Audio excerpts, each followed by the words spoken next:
sini kami akan melakukan penyuluhan tentang abortus. Sebelum itu, saya akan memperkenalkan anggota kelompok. Yang pertama, mulai dari saya sendiri, bernama Yulistian Sasia, dan ada Enza Eno, ada Regina Lalao, beserta dengan Novenia None. Kita masuk dalam pengertian abortus. Abortus atau keguguran adalah kehamilan sebelum janin dapat belum mencapai 500 gram. Abortus biasanya ditandai dengan terjadinya pendarahan pada wanita yang sedang hamil. Dengan adanya peralatan USG menunjukkan kantung kehamilan yang kosong, sedangkan jenis kedua adalah abortus karena kematian janin, di mana janin tidak menunjukkan tanda-tanda kehidupan seperti denyut jantung atau pergerakan yang sesuai dengan usia kehamilannya. Selanjutnya jenis-jenis abortus. Yang pertama abortus imminens, kedua abortus incipiens, ketiga abortus incompletus, keempat abortus completus, kelima mesos abortus, dan keenam abortus habitualis. Selanjutnya komplikasi dari abortus. Yang pertama perdarahan, kedua perforasi, ketiga peritonitis, keempat sepsis, kelima shock, dan keenam kematian. Selanjutnya faktor risiko abortus. Usia kehamilan kurang dari 20 tahun atau lebih dari 35 tahun.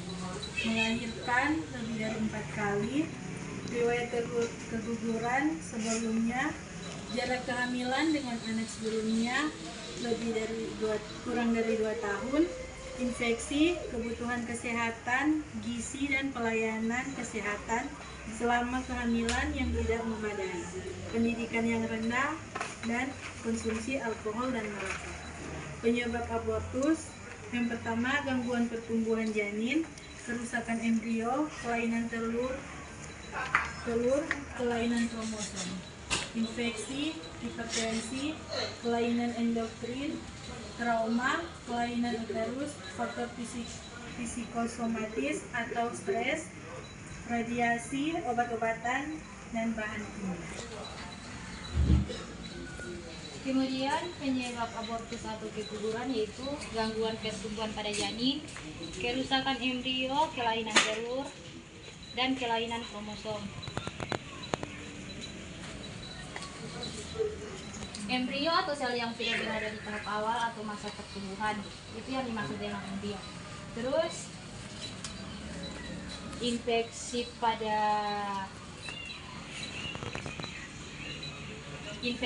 terus hipertensi atau riwayat darah tinggi, kelainan endokrin, trauma, kelainan uterus, dan faktor psikomatik atau hubungan antara pemikiran dan psikis yang mempengaruhi kondisi tubuh. Terus radiasi, obat-obatan, dan bahan kimia. Cara pencegahan keguguran yaitu dengan cara pemberian vitamin, antenatal care atau pelayanan pemeriksaan yang ditunjukkan kepada ibu hamil untuk memastikan bahwa ibu serta janin dalam kondisi yang sehat. Jangan merokok dan minum alkohol. Terus memperbaiki keadaan umum, perdarahan banyak dengan cara transfusi darah atau pemberian cairan infus, pemberian antibiotik, dan lakukan dilatasi dan kuretasi atau cara dengan pengorekan. Sekian dari penyuluhan kami. Jika ada yang kurang jelas, boleh ditanyakan. Menurut kelompok, obat apa saja yang bisa memicu terjadinya keguguran? Sudah. Obat yang memicu keguguran yaitu seperti antibiotik, boleh sembarang minum. Toh kalau sebentar hamil nggak sembarang minum obat antibiotik. Terus obat darah tinggi, misalnya ibu hamil ada darah tinggi, nggak sembarang minum obat darah tinggi, mesti konsul dulu dengan dokter apa boleh. Kalau dokter bilang boleh, ya ibu boleh. Dan masih banyak lagi.